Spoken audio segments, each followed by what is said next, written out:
Welcome to today's video, and today we are looking at a different artist. We are looking at SEKIO, and SEKIO is one of the newer artists in the Pokemon TCG. This was the first card they illustrated for Alolan Moonlight, Guardians Rising in English, and that was in 2017. And the reason I've decided to put a collection of SEKIO together is that not only do I like their art a lot, but I wanted to show that you can start a collection of one of the new artists fairly cheaply. It didn't cost me a lot to get all the cards that I've got here, and what I decided to do was just go for the Japanese, because I feel that the Japanese prints complement the art style of SEKIO more than the English. As you will see, there's a very distinct style to how SEKIO paints in watercolor, and it's very gentle. So there's something about the delicacy of Japanese cards that complements the art style, whereas I find the English cards are a harsher look. So we will have a look here. I'm going to pull out cards that I particularly like and then make some decisions about what my favourite cards are. So, as I say, it's 2017 was the first card. We've got a Murkrow, a Starfall, Noctowl, Persian, Caterpie, Scraggy, Weasel, Staraptor and Spoink. And I think this card of Weasel is my favourite of the first 9.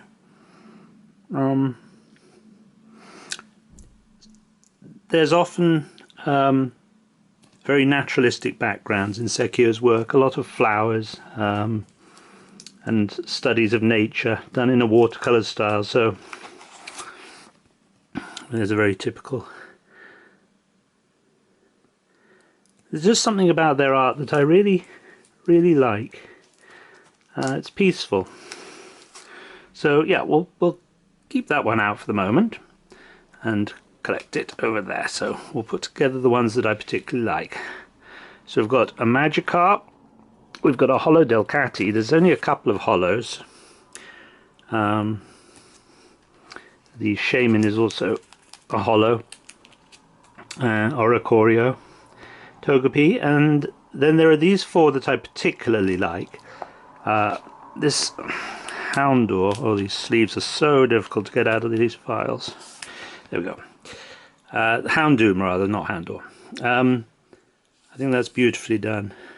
I like the fact that the vegetation actually almost looks like flames, but they're not. It's really beautifully done, that one. I'll take all 4 of these out because they're all worth having a proper look at. So that Trico's beautiful, very peaceful.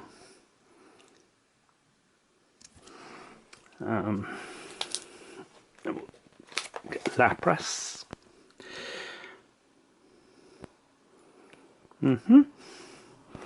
And yeah, I like the Eevee, but I'm not going to get that out as one of my favourites. It's nice enough. So looking across at this page, I've got Charjabug, Zubat, Sandshrew, Bidoof, Tranquil, Krabby, Mesprit, Luminion, and I think the Dratini is probably my favourite on that page.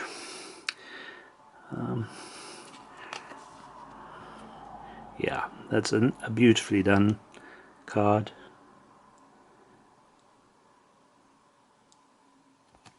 So we'll pull that one out. Right, there are some lovely cards here.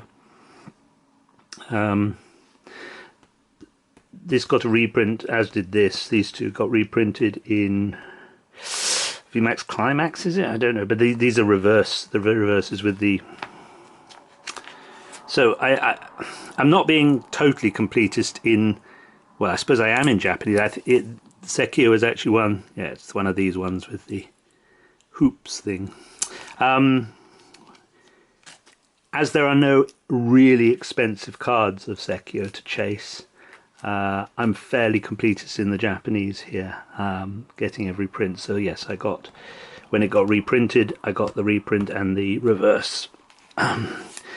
So I think this is, well, I'm a little biased because I do love Lillipup, and that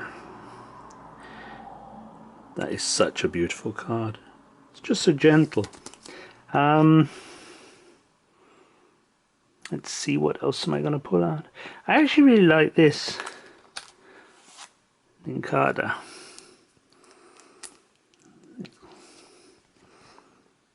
That's really nice. It's simple.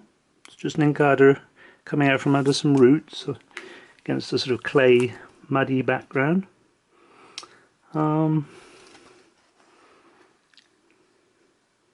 This is very nice. I don't know. These mushrooms in the background. It's not a Pokemon I like at all, although I do like its evolution, but, well, the middle evolution, but that's a nicely done card. And then we've got a mirror foil reverse for the Vulpix Rokon. Yeah, so you've got this. I do like these Japanese mirror foils. Yeah, I like that. It's a little bit reminiscent of the Akitsu one. And that's a nice little card there. Again, a Pokemon that nobody cares about or likes. Simipour. But it's very nicely done. I like the symmetry of it, you know, symmetry that's not symmetry. Very nice. I like the Clefable. This one's rather ruined by the Pokemon Go logo, which is just so incongruous with the art style. It's far too bold and graphic, and just sort of ruins the card somewhat. So yeah, not pleased with that, but I like this one. I'm very fond of Breloom. Don't know why. I think it's his short little arms, but that's a very nice little study with some naturalistic plants and stuff. Some little Flyagrics or something there, and the seeds floating in the air. I like that a lot. And the Clefable with the cherry blossom. I do like Clefable. And then we have the last ones, which are more recent. These ones have just come out in the set. This very much suits Tandemaus, very much suits Sekio's style, I think. Let's try and get it out. So it's very cute. But there's no aggression in the cards. There's no drama as such. They're just gentle little portrait cards in a naturalistic environment done in watercolor. So, having pulled out my six favorite, I guess, I would rank them as, that's the sixth, my sixth favorite, probably fifth, fourth, third, which is my favorite.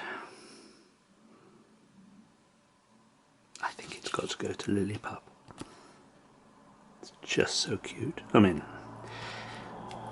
I have a Yorkshire Terrier in my life who I'm very fond of, but it's not mine, but I love that very much. So yeah, the reason I did this video was to say it's not totally budget breaking to pick an artist that's started in the last 5 years, and there are a lot of them, and just start collecting now. If you don't do it now, 10 years from now, you might kind of regret it and think, oh, I wish I'd just picked those up, because most of these were about 20p to 50p each. They were really very affordable cards. I think, I mean, this was a reverse foil, so it was slightly more, a couple of pounds. And I am missing one card. Yeah, the whole. This is the only card I'm missing, which is the Shelder, which was in a V starter deck, the Water V starter deck at the beginning of Sword and Shield, and I haven't found a copy in Japanese. It's cheap as anything in English, but I don't want the English print. So there we go. That is a look at the work of SEKIO. I hope somebody enjoyed it, and maybe it'll inspire someone to pick an artist, whether it's Furusawa or Kodama or Uirabi, or there's so many. Akitsu, I'd recommend Akitsu because they're just bloody brilliant. But there we go.